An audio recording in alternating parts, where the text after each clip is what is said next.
नमस्कार दोस्तों, मैं हूँ रेलवे पॉइंट्समैन अंकुश। दोस्तों स्वागत है एक और नए वीडियो में। और आज की इस वीडियो में हम आरआरबी ग्रुप डी के 28 नवंबर 2025 की पहली शिफ्ट का एनालिसिस लेकर आए हैं, जिसमें हम आपके साथ चीज़ें क्लियर करने वाले हैं कि आज का ओवरऑल क्या लेवल रहा है, अटेंडेंस क्या रही है, एग्जाम पैटर्न क्या रहा है, टाइम कैसे मैनेज कर सकते हैं, स्टूडेंट का रिएक्शन क्या रहा है, आज के लिए सेफ अटेम्प्ट क्या था और आगे जिनकी शिफ्ट में एग्जाम होने वाले हैं उनको क्या एडवाइस रहेगी। और ट्रेंडिंग टॉपिक भी आपको बताएंगे कि साइंस की फिजिक्स, केमिस्ट्री, बायोलॉजी और करंट अफेयर में कहाँ से ज़्यादा क्वेश्चन आ रहे हैं। सारी चीज़ें आपकी क्लियर करने वाले हैं। ये सारी चीज़ें हम स्टूडेंट के फीडबैक के द्वारा आपको पता चली हैं, जो वही सारी चीज़ें बताएंगे, जिसमें आपको मैथ में कौन-कौन से चैप्टर के क्वेश्चन रिपीट हो रहे हैं, रीजनिंग में कौन से पैटर्न डोमिनेट हैं और सबसे इम्पोर्टेंट कि आज का सेफ अटेम्प्ट कितना रहने वाला है। आगे जिनका भी एग्ज़ाम आने वाला है उनको क्या स्ट्रैटेजी अपनानी चाहिए।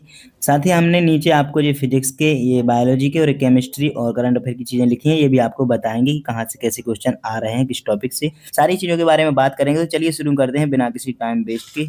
चलिए सबसे पहले हम बात करते हैं ओवरऑल लेवल की।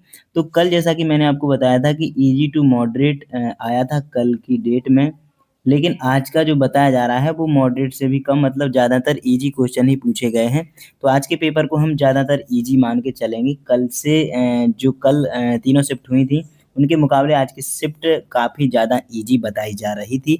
अटेंडेंस की बात करें तो आज अटेंडेंस बहुत कम बताई जा रही है, लगभग 60% के समथिंग अटेंडेंस स्टूडेंट के द्वारा बताई गई है। एग्ज़ाम पैटर्न की बात करें तो कोई भी बदलाव नहीं हुआ है, जो चीज़ें कल पूछी गई थी, वही चीज़ें आज पूछी गई हैं। सेक्शन वाइज़ ही एग्ज़ाम हुआ है, करंट अफेयर ही पूछी गई है। साइंस के वही चीज़ें की बात करें, अगर हम साइंस में अगर हम बात करें फिजिक्स की, केमिस्ट्री की और बायोलॉजी की, तो बायोलॉजी से आज लगभग 7 से 8 क्वेश्चन देखने को मिले हैं, केमिस्ट्री से लगभग 6 से 7 क्वेश्चन देखने को मिले हैं, लेकिन फिजिक्स से लगभग 9 या 10 क्वेश्चन इस तरह से देखने को मिले हैं। आज फिजिक्स में ज़्यादा क्वेश्चन देखने को मिले हैं। कौन-कौन से टॉपिक से आए हैं, आपको नीचे हम आपको बताने वाले हैं। चलिए अब टाइम मैनेज की बात करें तो वही चीज़ें हैं, जैसे कि आपको मैंने कल बताया था कि जो भी मैथ और रीज़निंग की अच्छे से प्रैक्टिस करके जाएगा, तो वो ही अच्छे से कर पाएगा, अपना टाइम मैनेज भी कर पाएगा। क्योंकि जो नंबर सीरीज़ वाले हैं, कोडिंग डिकोडिंग वाले हैं, उनमें ज़्यादा दिक्कत रीज़निंग में आ रही है स्टूडेंट को। बाकी जो एडवांस मैथ है, उसमें भी दिक्कत आ रही है। अरिथमेटिक में जिनकी कैलकुलेशन स्पीड अच्छी होगी, वो बहुत अच्छा मैथ में कर पा रहे होंगे। बाकी देखो, टाइम मैनेज करने के लिए आप कैलकुलेशन स्पीड को बढ़ा लें और जो रीज़निंग के कोडिंग डिकोडिंग और नंबर सीरीज़ वाले क्वेश्चन्स हैं, उनकी प्रैक्टिस अच्छे से करके जाएँ, तो उनका टाइम भी बच जाएगा। तो ये सारी चीज़ें हो जाएँगी। इसके बाद अगर हम स्टूडेंट के रिएक्शंस की बात करें, तो वहीं जो करंट अफेयर की बात चल रही है, उसमें बहुत ज़्यादा दिक्कत लोगों को आ रही है। करंट अफेयर से ज़्यादातर क्वेश्चन खेल से पूछे जा रहे हैं, पुरस्कार से पूछे जा रहे हैं, जो स्कीम है उनसे पूछे जा रहे हैं और कुछ आरबीआई वगैरह से भी आज क्वेश्चन आया था, कुछ नियमों में बदलाव हुए हैं।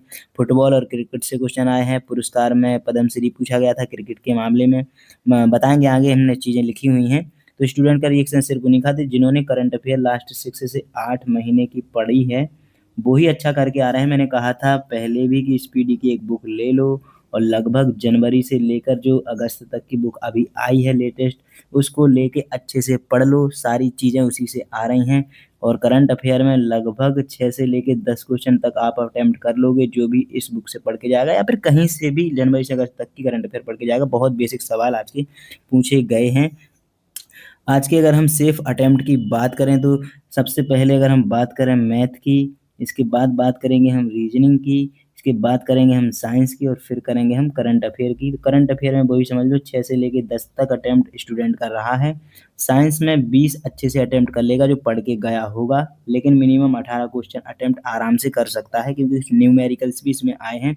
रीजनिंग में 27 प्लस, क्योंकि बहुत ही ईजी रीजनिंग आ रही है।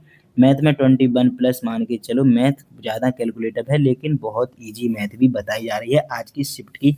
तो ओवरऑल अगर बात करी जाए तो 21 और 27, 48, 8, 56, 66, 10, 76, लगभग 75 प्लस का सेफ अटेम्प्ट आज के लिए रहने वाला है। तो जिसने भी आज की जो पहली शिफ्ट दी है, अगर सेफ अटेम्प्ट जिन्होंने भी 75 प्लस किया है, वो बिल्कुल सेफ है, लेकिन 75 में से ज़्यादा क्वेश्चन आपके गलत नहीं होने चाहिए।